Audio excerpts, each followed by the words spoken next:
Hey everyone, today I'm reviewing the new PSP StompDelay plugin. It was just released and I've spent a few hours today playing around with it, seeing what it has to offer. The first part of this video will be a quick walkthrough of the interface, and then I'll show you a few demo tracks with situations where I think this plugin is probably best suited for.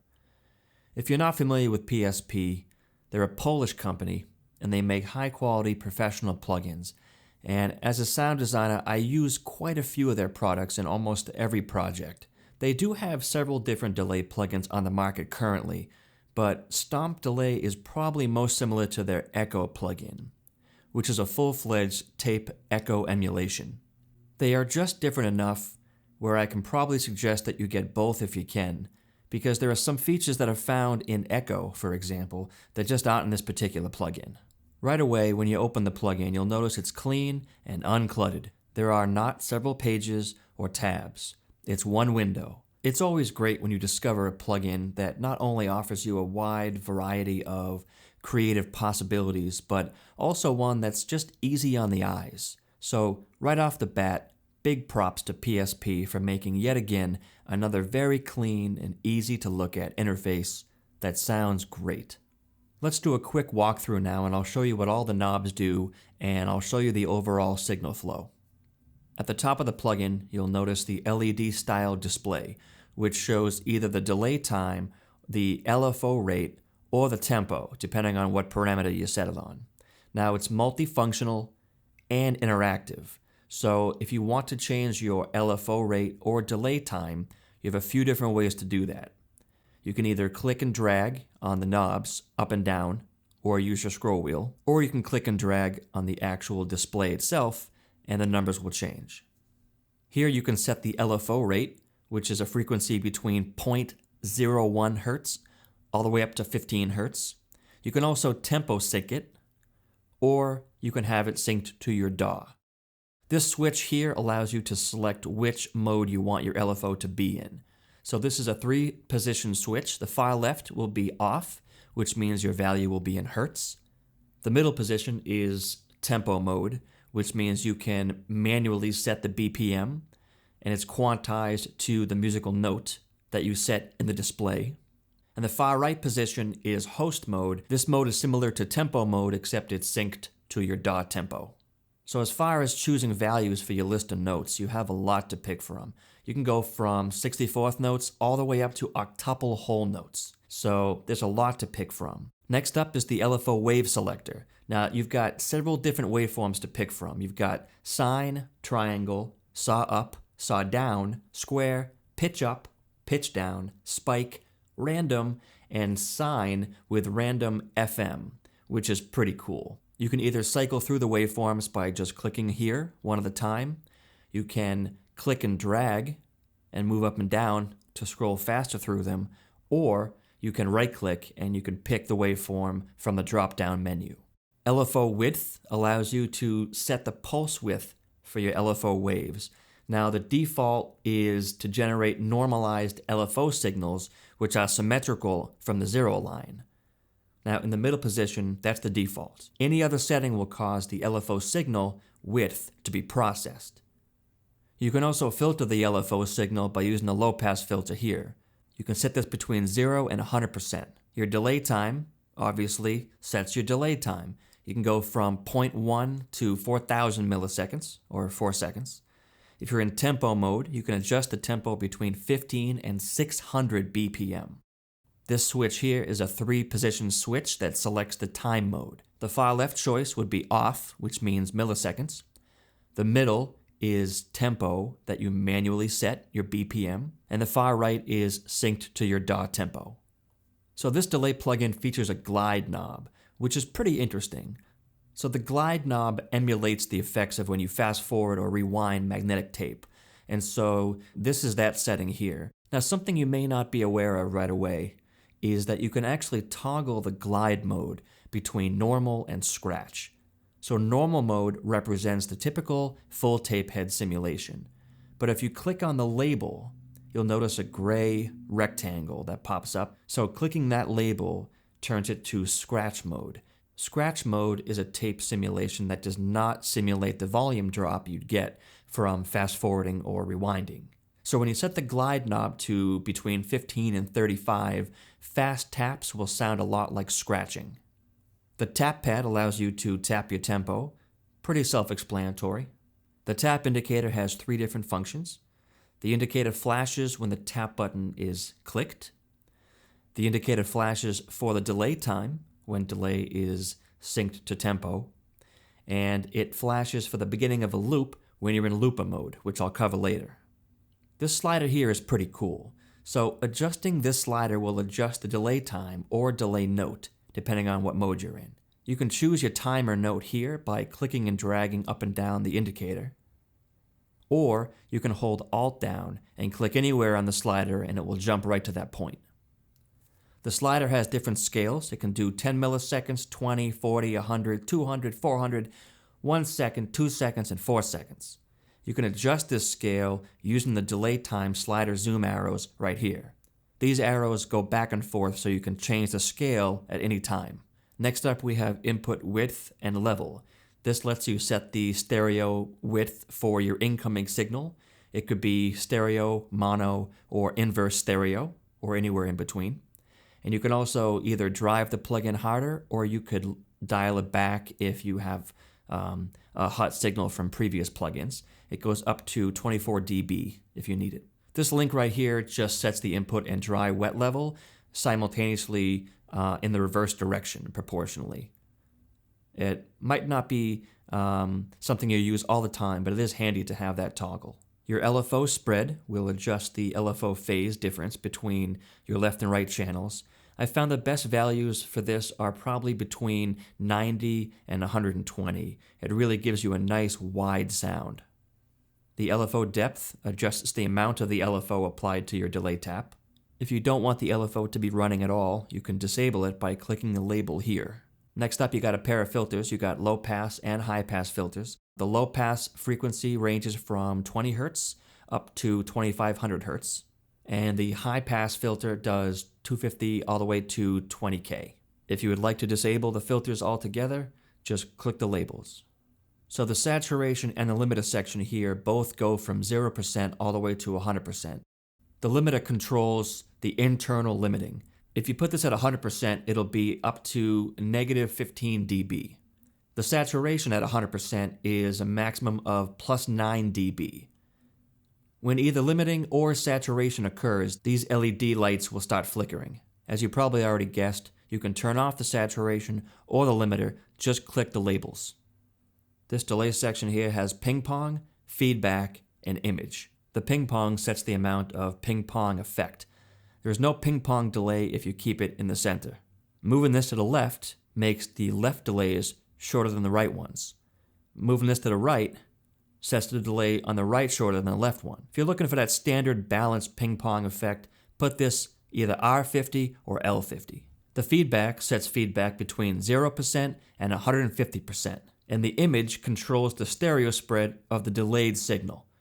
Values to the left of mono will reverse stereo. As you get closer to mono, you're going to narrow the signal. Putting this all the way to the far right will give you a standard stereo signal. Now, one last thing. Each of these 3 knobs has preset values, which come in really handy. If you hold Control down and you click, you'll see that you can cycle through these preset values. 0, 25%, 50, 75, depends on what you're doing. The ping-pong and feedback have really good preset values. They come in really handy. Next, we have output pan and level. This is where you can change the pan or level of your output signal. If you want to remove the dry signal from your output altogether, just click this indicator right here. It's the same for the wet signal. This parameter switch here is pretty clever. It toggles between local and global setup parameters. What does that mean? Well, in local mode, your wet and dry settings are saved with the single preset you're using only. When you're in global mode, the wet-dry settings are stored in all your presets. So if you want to save your wet and dry settings for all your presets, it's a pretty handy feature. This last part here is the dry-wet mix. This sets the balance between your wet and dry signals. The feed setting toggles the feeding of your signal to the delay buffer. The LED will indicate if the plugin is actually feeding a signal to the delay processor. When it's off, that means the input signal is undelayed. However, the delay processor still processes the signal contained in the delay buffers in the background. So when you toggle delay feed back on, the delay processing will continue immediately. You have 3 different feed modes you can pick from here. You got mono on, which means that the delay feed switch will be set to off when you click it and return back on when you release the mouse button. The next up is mono off mode, which is the opposite. So the delay feed switch will be set to on when you click the button and will return to the default off after releasing the mouse button. And finally, you have bistable. In this state, when you click the delay feed switch, the switch is going to remain in the same position until clicked again. And now we finally have come to the infinity switch. Now this infinity switch is kind of like a looper. Infinity mode activates an independent buffer that's fed from the StompDelay's pre-delay and feedback. In this looper mode, everything works the same as in delay, except ping-pong and the spread. Those are deactivated. So let's say you have a signal and you want to have it repeat and feedback forever. You can automate this parameter here and you can engage the infinity switch. You do have a few options regarding the LFO signal flow. You can choose delay, loop, or delay and loop. Now, just like on the Echo plugin from PSP, there is a ducker on this. This is an automatic wet output gain controller, which is really cool. So if your mix is getting muddy, or if you like the sound of a delay but it's just too overwhelming, you can put the ducker on and it will actually automatically adjust the wet output gain intelligently. So that was a look at all the parameters in StompDelay. But how does it sound? Well, let's take a look.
Hey everyone, today I'm reviewing the new PSP StompDelay plugin. It was just released and I've spent a few hours today playing around with it, seeing what it has to offer. The first part of this video will be a quick walkthrough of the interface, and then I'll show you a few demo tracks with situations where I think this plugin is probably best suited for. If you're not familiar with PSP, they're a Polish company and they make high-quality professional plugins. And as a sound designer, I use quite a few of their products in almost every project. They do have several different delay plugins on the market currently, but delay is probably most similar to their Echo plugin, which is a full-fledged tape echo emulation. So that's a quick look at the new PSP StompDelay plugin. Overall, as you can probably tell, it's a pretty specialized delay plugin. It's not going to replace your everyday go-to delay or your DAW stock plugin. You'll probably end up only using this delay in certain situations where you really want either an unusual sounding delay or maybe you do some dub music, which is great for that. This delay plugin will be great to thicken up your pads or your soundscapes, give some extra motion, to your cues. But I don't personally write a lot of dub music, and I don't do a lot of pop or rock mixing anymore. I think if you're going to use this plugin, my number one advice for you would be definitely automate parameters in your DAW. It tends to sound a bit static if you just leave it as is in the mix. It just sounds like a pretty good delay plugin, But if you automate some of your parameters, things like feedback, LFO rates, you're really going to find that this delay is pretty powerful and has a really nice sound. I think this plugin falls somewhere between your go-to DAW stock plugin and PSP Echo. And just as a reminder, this plugin is on sale for $49 right now. The regular price is $69, and the PSP Echo is $99 regular price. If you have to pick only one delay plugin between this StompDelay or the Echo plugin, I'm going to have to pick Echo. It has a dedicated wow and flutter setting. It's got a lot more tape options.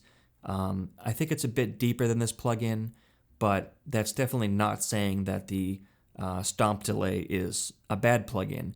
So as long as you know what you're getting into, I think you will not be disappointed by this plugin. It's very specialized. It offers you a lot of different ways to be creative, especially if you automate those parameters in your DAW. It's going to really come alive, and I think you'll be really happy using it. PSP is consistently putting out great plugins, and truly, this one is no exception. So those were just a few quick demos of what this plugin can do. I know it wasn't fancy. If I had more time, I probably would do a lot more automation to really get the most out of the plugin. But for a quick demo, I hope this gives you a good idea as to what the plugin can sound like right out of the box. I chose to use mainly the stock presets with just a few of mine. I wanted to show you what you get right out of the box and what you can expect the plugin to sound like. So obviously, once you automate some parameters, it's going to come alive. It'll sound much more, engaging at that point. But this is just a quick example. I was really pumped to download the demo. It sounds great, and PSP never disappoints.